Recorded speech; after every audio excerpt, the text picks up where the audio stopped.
Oui, David, je te connais pas, mon frérot, tu vas bien? J'ai changé mon nom là, il est en Vous inverse. aimez, vous aimez bien, vous aimez bien me la faire à l'envers. Et je me suis dit, on va prendre un nouveau. Tu sais, c'est un petit peu la loterie. On peut tomber sur tout. Des floppers, des gens qui, voilà, qui disent les facs, des fois. Hein. Écoute, c'est Amine, hein, c'est un frérot qui cook. Comment vas-tu, Amine? Écoute frérot, je me suis jamais senti aussi bien. J'ai mis Ah, 25 c'est 000 toi, sur Mougar. Mais Discord. frérot, t'as 41 blazes. Dis-moi tout, mon frérot. Bah déjà, le premier truc, c'est, tu te rappelles le truc qu'on avait parlé sur Dragon? Il se confirme. Le truc qu'on avait Oui. parlé sur Dragon Oui, se attends. confirme. Là, La maintenant, vidéo. Attends, bouge pas. Attends. pas de problème. Si je mets Ryo Sensei Prime, attends, bouge pas. Je vais te dire le nom de la vidéo. Ah, je t'avais mis bien dans le titre en plus. Ah, mais Attends, mec, hop. je peux me régaler. Alors, c'était un truc, tac. C'était quoi? J'ai jamais vu quelqu'un dire autant les termes, je crois. Cette théorie sur Dragon et God Valley me fait péter les plombs. Exactement. Et bah, au final, théorie validée. Exactement. Parce que là, maintenant, il a été libéré par Garp. Mhm. Et donc, forcément, prochain tournoi des Dragons Célestes, je doute qu'il ne fasse absolument rien. Potentiellement le faire durant toute sa carrière, jusqu'au prochain tournoi des Dragons Célestes. Et le deuxième truc aussi, c'est, tu te rappelles la toute première théorie que j'avais fait chez toi, c'était le retour d'Xebec. Bon, moi, j'avais théorisé que Xebec n'allait pas mourir sur God Valley parce que je pense, enfin, le point sur lequel je m'étais basé, c'est que on n'allait pas voir, c'était impossible qu'on voit Xebec Prime sur God Valley Prime, et on le reverra dans le présent. Ok. Je sais pas si tu t'en rappelles. Mhm. Et donc là, on a vu que Xebec ne s'est pas battu. En tout cas, c'est pas un Xebec Prime. C'est pas du tout le potentiel maximal qu'il a. Bah, Et on n'a pas vraiment vu beaucoup de choses. En fait, Exactement. faut dire la vérité, Xebec, entre guillemets, la légende qu'il a en tant que combattant pour nous les fans, c'est quand il a fumé l'amiral en 2 minutes, en étant C'est civil, ça. et quand il a fumé Garling en off-screen. Mais on n'a pas vu grand-chose, Il a- malheureusement. C'est ça le Les problème. deux, c'est en off-screen en plus. Hein. C'est compliqué, mais ouais, écoute, vas-y, tu peux continuer. Mais justement, moi, ce que j'avais dit, c'est que potentiellement, il allait revenir parce qu'il était coincé dans les abysses. Et quand on le voit se faire buter, bizarrement, il y a un écran noir. Un écran noir sur le chapitre. Quand il se fait, juste avant Tout à qu'il se fait. fasse buter, Tout à fait. quand il dit exactement. Et maintenant, la théorie sur Imo. Alors, j'espère que t'es prêt, frérot. Je vais te mettre bien. Tu sais très bien Donc, que je suis toujours prêt pour tes théories, donc je te laisse cooker. C'est parti pour la cookance. Allez, on y va. c'est porté pour la fréquence. Pour moi, déjà, One Piece, c'est pas une question de bien ou de mal. Pour moi, c'est une question de perspective. C'est-à-dire que tu as différentes personnes qui voient le monde d'une façon différente. Et en fait, tu as différentes volontés qui se battent au fil des ères, au fil des années, pour justement façonner le monde à leur image. Façonner le monde pour réaliser la paix qu'ils souhaitent. Et pour moi, justement, actuellement, on a trois volontés qui se battent. On a la volonté de l'ordre absolu, et la volonté d'Imo. La volonté de la libération, qui est la volonté de Luffy, Joy Boy et Nika, et la volonté de la rébellion, qui est la volonté de Teach, Xebec et Davy Jones. Les noms que j'ai donnés, c'est moi qui les ai inventés, donc c'est pas factuel quoi, mais voilà. J'ai juste donné des noms aux volontés. Et pour moi, chaque volonté, est là, elle est fondée sur 4 piliers. Pour chaque volonté, tu dois avoir à la limite des représentants, un mode de transmission, c'est-à-dire une façon par laquelle une volonté est transmise d'un représentant à un autre, un monde idéal qu'il souhaite bâtir, une paix idéale qu'il souhaite bâtir, et une origine traumatique, c'est-à-dire que en fait la volonté elle est née après un événement que quelqu'un a vécu qui était tellement traumatisant que la volonté est née dans son esprit. Donc, par exemple, pour les esclaves, ils ont tellement été opprimés que la volonté de la libération est née. Et pour moi, ces volontés se battent depuis le premier monde. Donc, dans chaque monde, tu as eu des représentants. Donc, depuis le premier, deuxième, troisième monde, tu as eu des représentants dans chaque monde de ces trois volontés. Donc, Joy Boy, Nika et Luffy pour la libération, Davy Jones, Stitch et Xebec pour la rébellion, et Imu pour l'ordre absolu.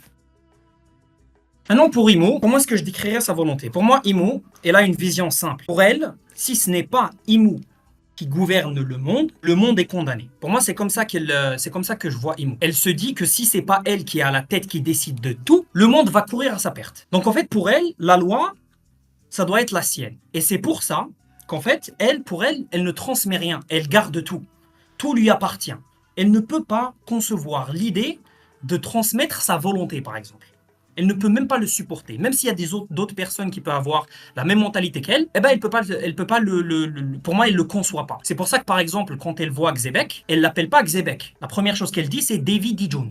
Pour moi, pourquoi? Parce que pour elle, c'est la même personne. Celle qu'elle avait fait, la personne à laquelle elle a fait face au deuxième monde et au troisième monde, du coup, ben c'est la même personne. Et c'est de là où je pense que vient l'idée de son immortalité. En fait, la raison pour laquelle elle veut être immortelle, c'est parce que c'est la seule et unique représentante de sa volonté. Ça veut dire quoi? Ça veut dire qu'elle est présente dans le premier monde, dans le deuxième, dans le troisième. La volonté du contrôle absolu, il n'y a que Imo qui la représente. Et pourquoi est-ce qu'elle ne veut pas mourir? C'est pas parce elle a peur de sa mort physique.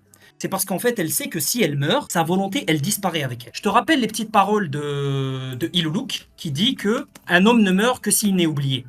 Si on prend l'exemple de Luffy, par exemple, et Joy Boy n'est pas mort parce qu'il vit encore à travers Luffy. Davy Jones n'est pas mort parce qu'il vit à travers Teach. Mais Imo, c'est qui va perpétuer sa volonté? Personne. Est-ce que tu as une... Personne. Je vais même te dire un truc. Si elle meurt demain, personne ne va se rappeler ni de son nom, ni de son visage, ni de sa forme. Même le Gorosei, il y a même un moyen que ça les arrange même. Je crois qu'ils perdent leur truc de vie, je crois qu'ils meurent également. J'arrive. Ok, vas-y, continue. Je m'interroge constamment, vas-y, je t'écoute. Mais du coup, si elle meurt, personne ne va pouvoir suivre derrière. C'est pour ça qu'elle a peur de la mort et qu'elle, elle peut pas transmettre sa volonté. Maintenant, comment est-ce qu'elle a fait pour devenir immortelle? Pour moi, pour comprendre ça, il faudrait déjà comprendre la nature de ses pouvoirs. Notamment, j'aimerais te ramener au Domi Reversi qu'elle avait fait sur Dorei Brogi. Elle dit quelque chose de très très intéressant. En échange d'une part donnée de ton espérance de vie, je vais t'attribuer un corps immortel et une force surnaturelle. Pour moi, c'est toute la clé du pouvoir de Imo. Son pouvoir, c'est qu'elle échange de l'espérance de vie à travers son pentagramme pour créer des pouvoirs surnaturels. Notamment, par exemple, le fait qu'elle puisse octroyer au Gorosei une forme de Zoan mythique éveillé alors qu'il n'y a rien qui indique qu'ils ont un fruit. Tu vois, quand on montre leur nom ou leur transformation, il n'y a pas fruit d'eux, il y a juste le nom. Et il y a aussi Warkuri qui essaie de sauter dans l'eau alors que s'il avait un fruit, pourquoi est-ce qu'il sauterait dans l'eau? Leur immortalité. En fait, ça, c'est des pouvoirs tellement surnaturels, ils arrivent à les utiliser en contrepartie d'une espérance de vie, mais énorme. C'est pour ça qu'elle arrive à avoir un niveau de puissance qui est, enfin, quand on a vu sur God Valley, elle ne bouge même pas quand on la frappe.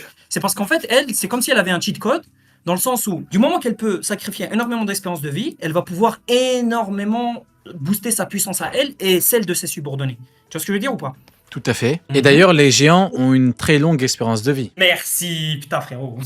Ah, c'est où tu voulais aller? Exactement. Ok, bon bah ok. Vas-y, je te laisse continuer du coup. Non, parce que le Domi Reversi, elle l'a fait sur des géants. Pourquoi est-ce que Oda l'a révélé sur des géants? Parce que justement, eux, ils ont une espérance de vie de malade. Donc par exemple, quand tu vas le faire sur Dory, il a 400 ans de vie. Supposons que ça doit lui coûter 100 ans pour grandir en taille et avoir des cornes et avoir un corps régénératif. Ah, c'est pas grand-chose. et peut-être, ah mais oui, et voilà Pour des pourquoi, humains. voilà comment Oda peut justifier un gros power-up pour eux et pas pour des humains. Exact. Vu que eux, tu le retires 150 ans, ils peuvent avoir un gros power-up, alors que par exemple, je sais pas, tu prends un Xebec, tu peux lui retirer max 30 ans ou 40 ans. Eh oui. Exactement.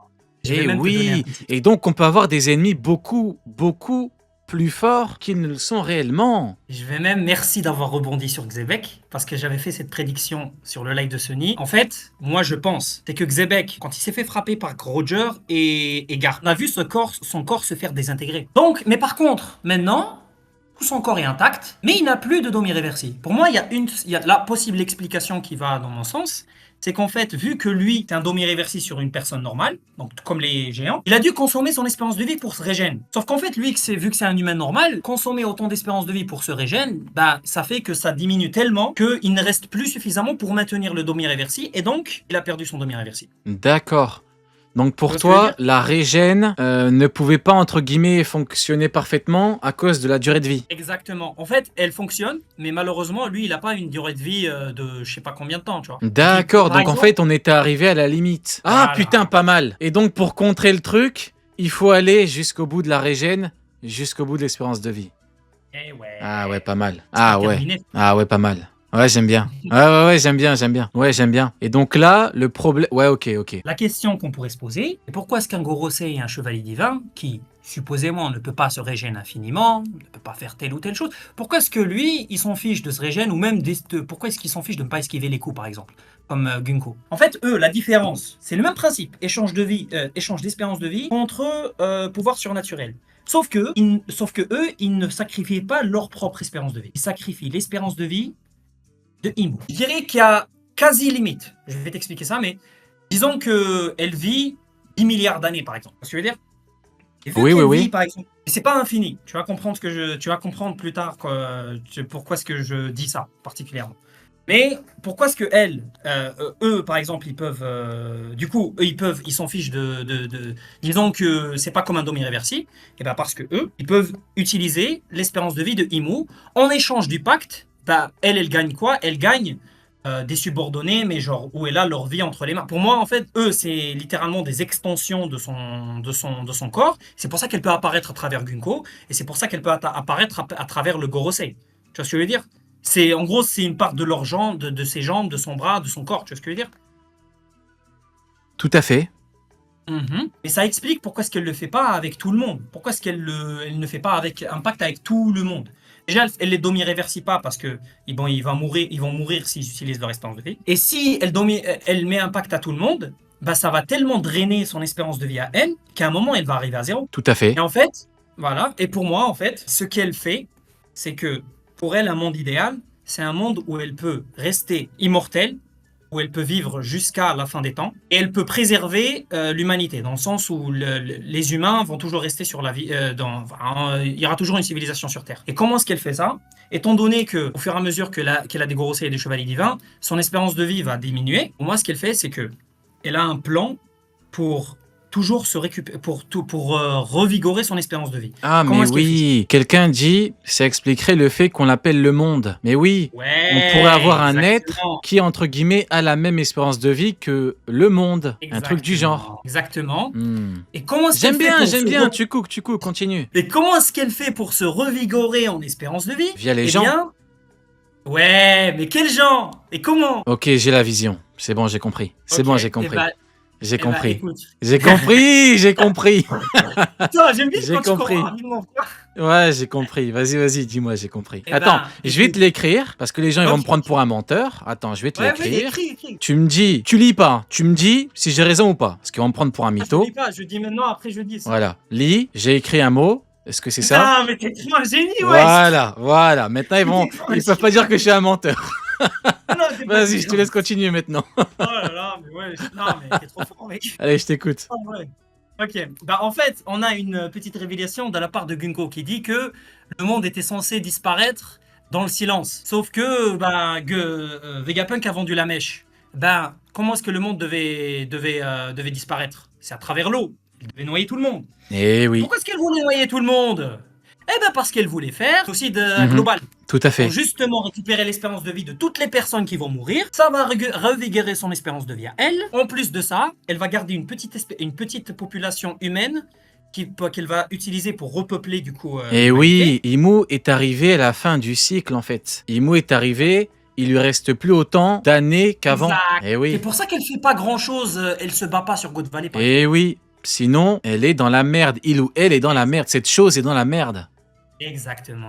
Frérot, ça fait 800 ans quand même. Et oui, voilà pourquoi Imu s'est enfui sur le Et bateau. ouais. Et oui. Et donc en fait, quand tout le monde l'a tapé, on se disait en fait, Imu s'en fout. Non. Imu a rempli son froc. Imu s'est dit, oh putain de merde, il y a un monde où tic-tac, Ouais, c'est tic-tac. Je suis dans la Eh ouais. merde. Eh oui. ouais. Mhm. Exactement, frérot. Clipper, comme il dit l'autre. C'est maintenant ou jamais, les mecs. Et la coquerie, c'est maintenant. Ouais, pique. Ah bah oui. Ouais, pique. Je continue. Vas-y, oui, bien sûr. Et donc, en fait, elle va garder une petite population sur les ponts, qui va servir à quoi cette population? Elle va servir à repeupler le monde pour que quand elle veut refaire notre total pour se régénérer. En fait, c'est une Elle va espèce pouvoir- de reset, quoi. C'est une espèce de Ouais, reset du monde et. Exact. Mhm. Et aussi, alors écoute ça, tu vas rire de ouf. En fait, elle garde aussi cette population pour servir d'esclaves pour les dragons célestes. Et maintenant, la question que tu peux te poser, c'est ils servent à quoi les dragons célestes? C'est une ration de survie céleste. Des chocs à pic, frère. Dans le sens. C'est-à-dire. Que si, par malchance, il y a Nika qui se réveille, il y a le dieu de la terre qui se réveille, il y a tout le monde qui lui met un revers comme ça se passe actuellement, si elle est très bas en réserve, eh ben elle va buter tous les dragons célestes pour récupérer leur espérance de vie. D'accord. Voilà. Donc en fait, c'est En une gros, c'est une réserve.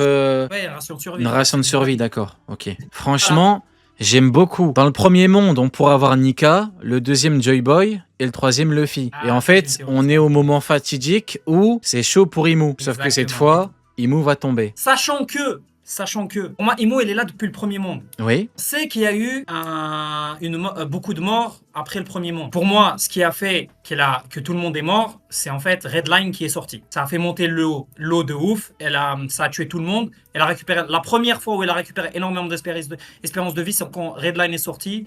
Tout l'eau, elle est montée.